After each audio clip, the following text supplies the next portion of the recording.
अस्सलामुअलैकुम बाळको। આપણું ધોરણ 3 માં આપણું હિન્દી।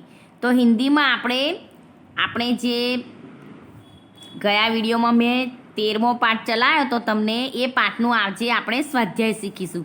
તો એ સ્વાધ્યાય આપણું હિન્દીની ચોપડીમાં પેજ નંબર 37 પર છે। જુઓ તો આપણને દેખાય છે વિડીયોમાં અલગ અલગ ફળ અને ફૂલના ચિત્રો આપેલા છે અને કૌંસની અંદર એ ફળ અને ફૂલના નામ આપેલા છે। અહીંયા સૂચનામાં લખ્યું છે કે કૌંસમાંથી ફળ ફૂલના નામ શોધીને ચિત્રોની નીચે લખો।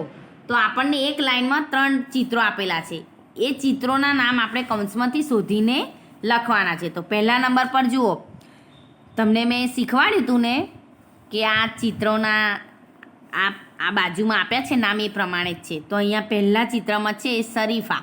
શરીફા એટલે કે અનાન, આપણે ખાઈએ છીએ ને અનુસ કહીએ ને સીતાફળ, એને શરીફા કહેવાય હિન્દીમાં।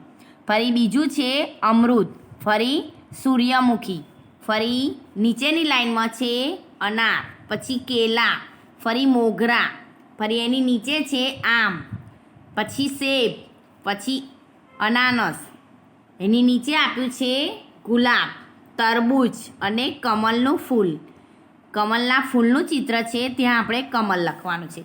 આ ચિત્રોના નામ આપણને કૌંસમાં ઉપર આપેલા છે, એ પ્રમાણે તમારે ચોપડીમાં પૂરવાનું છે। ચોપડીમાં પૂર્યા પછી તમારે ચોપડીમાંથી જોઈને નોટમાં લખવાનું। નોટમાં કેવી રીતે લખવાનું? ચિત્ર દોરીને નોટની અંદર આ શબ્દો, ચિત્ર એક જ વાર દોરવાના પણ શબ્દ 5 વાર લખવાનો છે। એક ચિત્રનું નામ, જે ધારો કે આપણે કેરીનું ચિત્ર દોર્યું પણ ચિત્ર એક જ વાર દોરવાનું પણ કેરીનું નામ 5 વાર લખવાનું, એવી રીતે એક ચિત્રના 5 વખત નામ લખવાના। આ પ્રમાણે ચોપડીમાંથી જોઈને પહેલાં ચોપડીમાં પૂરી લેવાનું, ચોપડીમાંથી જોઈને એક શબ્દનું નામ 5 વાર લખાવવું જોઈએ। એ પ્રમાણે આપણે આ સ્વાધ્યાય આપણું જે આપ્યું છે એ જોઈને નોટમાં લખવાનું છે। આજનું આપણું લેસન છે બેટા। ચલો ફરી બીજું શીખીશું। આટલા વિડીયો કેમ